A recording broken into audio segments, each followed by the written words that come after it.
The average person has 27 unique web logins. To create an account on a site, you have to register with a username and password, and most people pick passwords that are easy to remember. Actually, a lot of us end up using the same password for all of our websites, which is understandable, but risky. There are many different ways that hackers can get your password. They can use programs that try to guess it by randomly cycling through different combinations, hacking the website itself, or phishing by sending fake emails that look like they're from a website or company, but actually aren't. All of this spells bad news for people that reuse the same password because you're putting yourself at much higher risk for hackers being able to get into your emails, your photos, and even your bank info.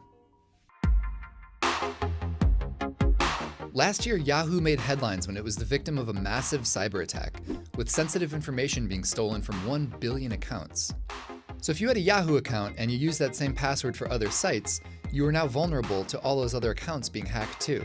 Every time there's a big hack like this, experts tell us to stop using the same password for every website. In fact, they say we should stop memorizing our passwords altogether, recommending that we use something called the password manager instead. I know, it already sounds complicated, but trust me, it's really not, and it'll help make all of your accounts much more secure. We currently think of passwords as things that we memorize and store inside our heads. But since we're really bad at remembering random things, there's a limit to how complex your password can be, and how many different ones you'll be able to remember. As a result, most people have really simple passwords, and many use the same one across all their logins. This sucks because if a hacker gets access to your one password, they then have access to all of your different accounts.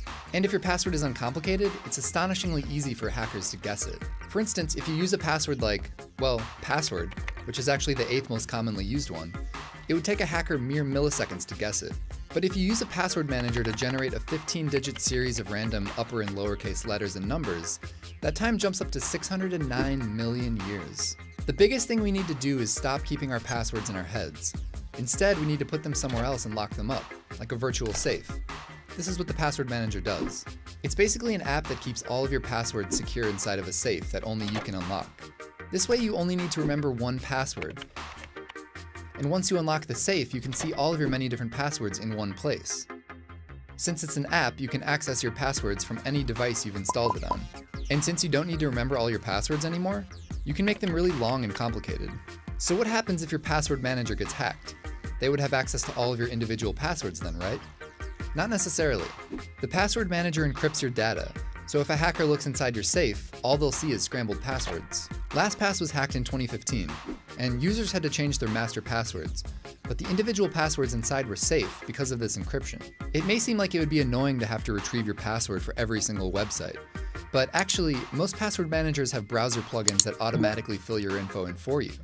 So in many cases, it's actually easier. And besides, it's better than the alternative, becoming one of the millions of Americans that get hacked every year.